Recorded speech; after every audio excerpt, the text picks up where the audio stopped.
We have been talking about Brad Steiner's The Tactical Skills of Hand-to-Hand Combat, written in 1977, and we are on to tactic number 3.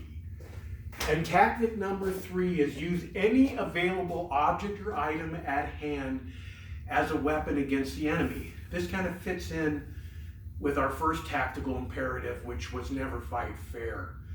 So whenever you're using bare hands in unavoidable self-defense, it's the last resort. You don't want to fight barehanded if you have a choice. And we're going to talk about just everyday items today and how they could be used as weapons, and you'll get the idea how to do it. And I'll have courses up in the future that will really expand upon this idea. One of the things I wanted to say about it is when you use an improvised weapon, just use it instinctively. Don't think too much about it. A few years ago, I had a guy, I wanted him to make a holster for a tomahawk for me. And this guy was a client of my wife. She does hair. And he makes holsters for various things, and knife sheaths and that kind of thing. And he said, a tomahawk, huh? So eventually him and I talked on the phone, and if you know anything about special forces guys, they don't talk about what they do or where they've been or any of that. And well, he was one of those guys. And as he got to know me a little bit, he said, when I was in Vietnam, he said, a small group of us were issued tomahawks. And he said, I had to use it one night and it worked very effectively. And I was all ears. And I said, how did they train you with the tomahawk? And he said, that's the thing. He said, they said, don't think about it too much, just be aggressive with it. And I never forgot that lesson that guy gave me with that. It's the same thing with an improvised weapon. I'm going to show you how I would use things, but don't think about it too much, just get aggressive with it. Everything's the same. You're going to attack vital areas on the human body, but now you're going to have an everyday item as a weapon. So use it instinctively. You know, there's something about us that's drilled into us as children that you always fight fair, and you certainly wouldn't pick some item up and hit somebody with it. And that is, in fact, one of the shortcomings of sport fighting for self-defense. Now, I'm not saying that sport fighters aren't good fighters. I'd hate to go up against a BJJ guy or a boxer. I mean, it'd be a nightmare to try to deal with that. Unfortunately, these guys don't attack people, but one of the shortcomings is they fight by rules, and it becomes instinctive and natural.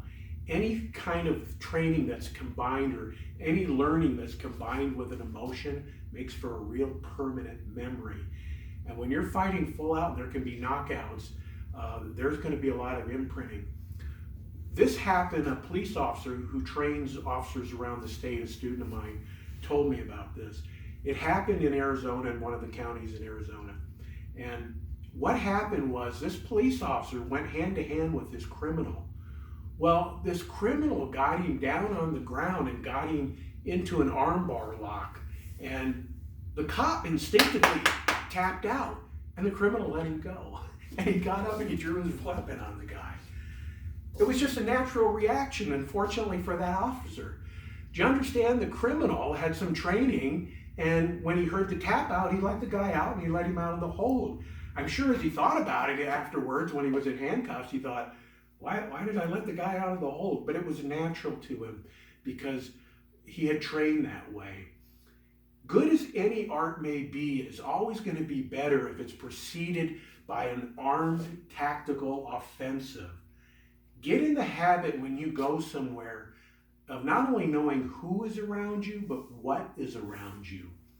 So if I go into a restaurant, for example, or anywhere, nobody around me knows I'm doing this, but I'm making a quick assessment of, oh, I could hit somebody with that. Oh, and if an attacker came through the door, a gunman, I could grab this or do that, or that type of thing. So be aware of the types of things that are around you. You'd be surprised what you could use as a weapon. One thing I didn't set up with was a chair, and a chair is an excellent weapon, especially against a knife. So maybe at the end of the video here, I'll run into the other room and grab a chair. But because it is an excellent weapon, I just forgot to prep with it. But I just went around the house and I grabbed some everyday items, and I took about all of 5 minutes to do it. And so, for example, let's say you had something like this salt shaker right here. Well, I might grip it like this and have it come out this part of the hand.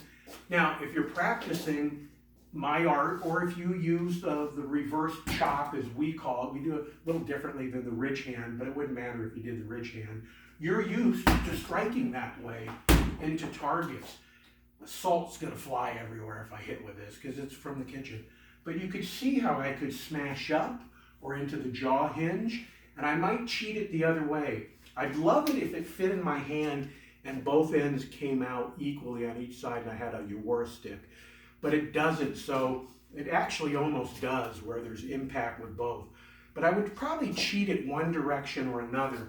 Now this way I would smash overhand. It's basically now a hammer fist into the body.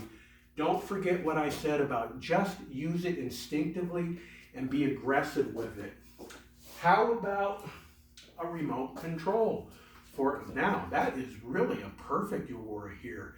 I can use it up, I can use it down, I can use it across, I can use it combined with kicks and our side kick double hand axe combination. You know, if you just need a guy in the testicles and he doubled over and you had your cell phone in your hand, bash him right on the brainstem with the cell phone. What if your cell phone broke? Who cares? Your life is on the line. You're fighting for your life.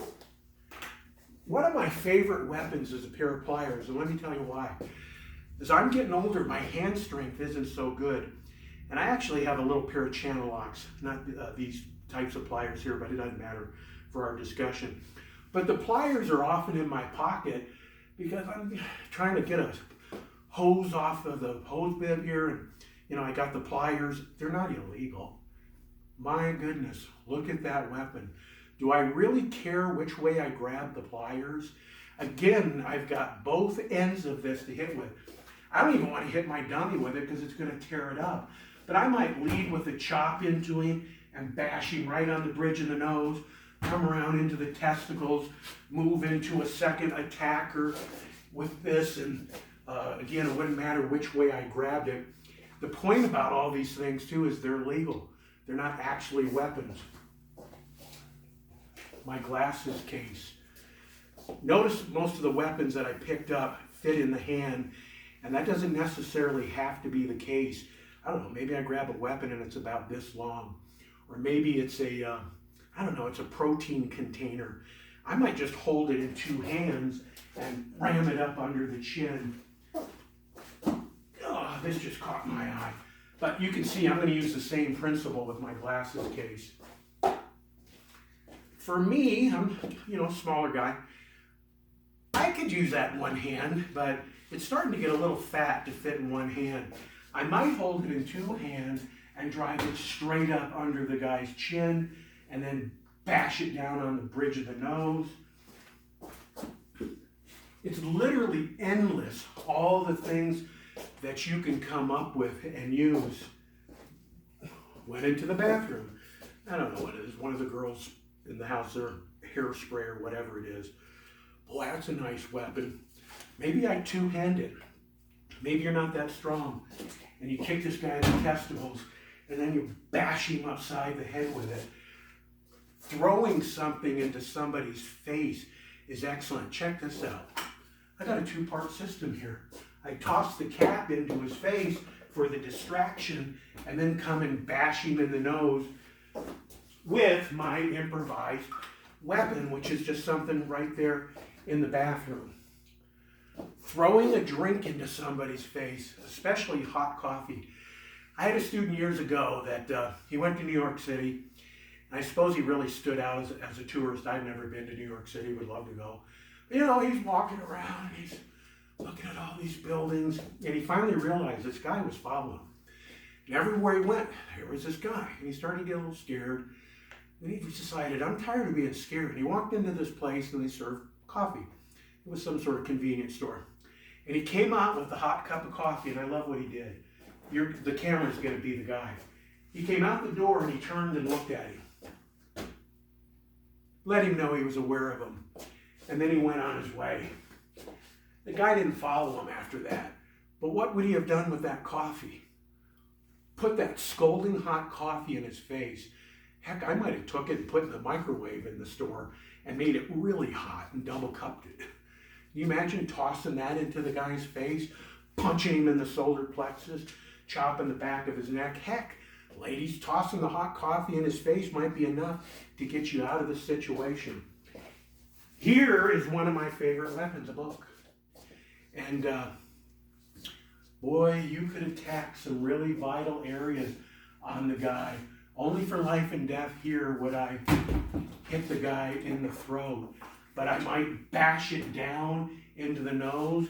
If you're strong enough, I might hold it and drive the corner up into the solar plexus. How innocuous is this? I'm just walking with a book.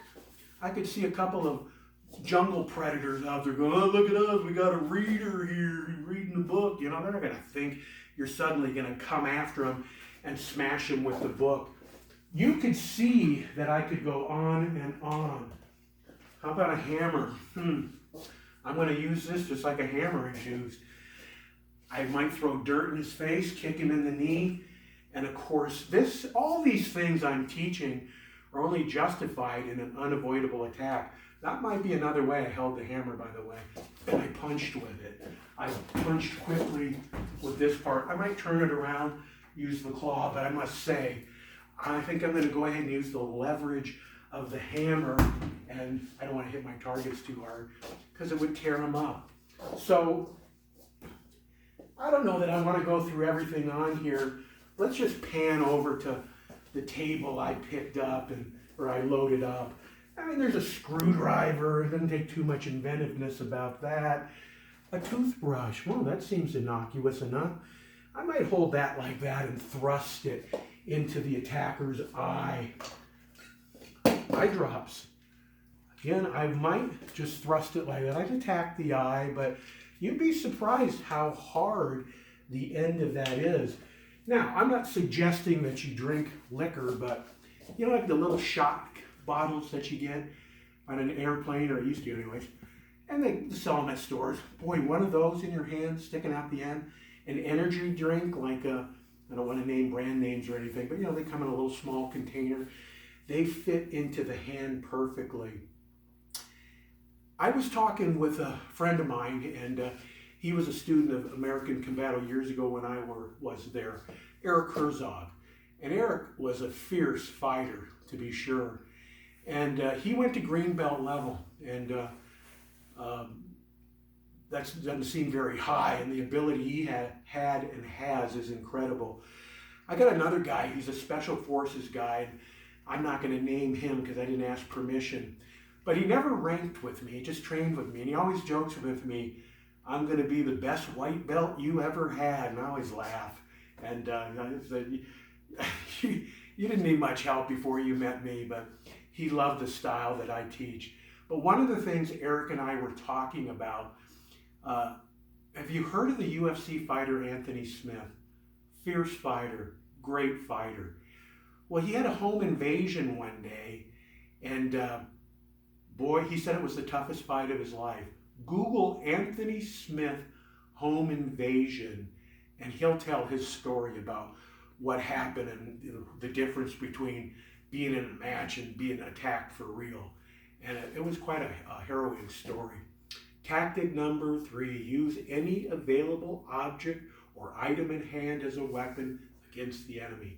We'll see you next time for tactical principle number 4.